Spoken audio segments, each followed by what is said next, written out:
All right, Nicole, so this is gonna be step one. So this is about the belt and the breathing. It's the first thing I noticed. So make sure that you put your belt on just tight enough where you can put a couple of fingers behind it. And I'm gonna do this. So my fingers right here. So I want you to practice just breathing in, breathing out, pulling that rib cage down like that as you're exhaling. And then tighten your stomach up and then breathe in those fingers so you can't pull them out. The biggest mistake I see people make is they'll pull their belt down a little tight, and then as they get to going, as the sets get harder to set up for the next rep, they go instead of and expanding the belt. So just make sure you're doing that. Okay. So then new squat warm up. And that gets hard to do the heavier it gets and the more reps you do. So just make sure you're paying attention to it. So next piece is going to be kind of warming up for squats. So just get your kettlebell of choice. This is something I've really liked doing with people that struggle with feet and ankles. This is 16 kilo, but have them start with their feet together and do this with your shoes off, okay? Or some flat shoes like I've got on. But feet together, holding onto that kettlebell and just rocking back and forth. Just open up those ankles, just getting as deep as they can. And you can even come up on your toes a little bit. Back to the heels. Up on the toes a little bit. Back to the heels. Twist, turn, whatever. Feels tight. Every time you exhale, get a little deeper. Come up. Go just a little bit wider. Same thing, on your toes, come back down, loosen those ankles up, come up, go a little bit wider. See the idea? You can even get down there as you get wider and work on your prying open here, keeping the feet planted, keeping those toes down, okay?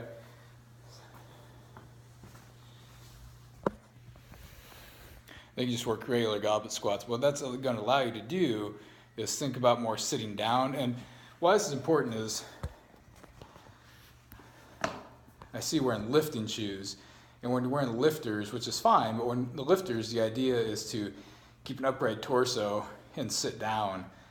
If you're gonna squat and you're gonna sit back that much, you have to wear a flatter shoe and you have to carry the bar a little bit lower. It's just physics, and it's really hard to kind of explain without showing.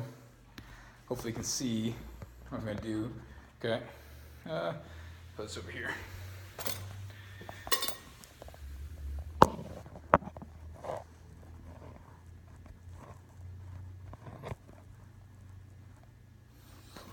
Move these.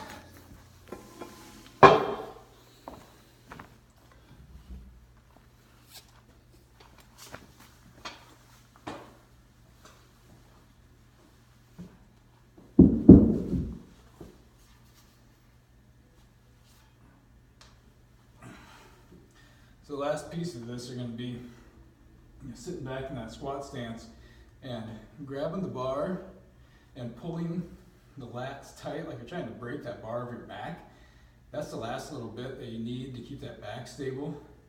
I just see a lot of people just soften the shoulders, so just make sure you're pulling those lats tight as well.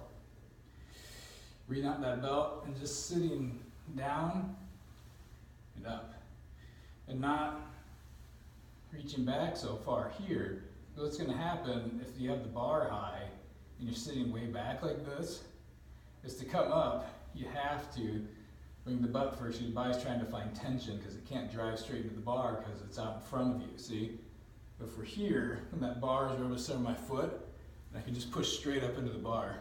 So if you're gonna sit back a little bit, that bar's gonna sit lower on your body. So when you're here, and that bar is over the center of your foot, and you can still drive up into it. But I like to carry it here too, but that just means you gotta sit straight down so you can drive right up into the bar.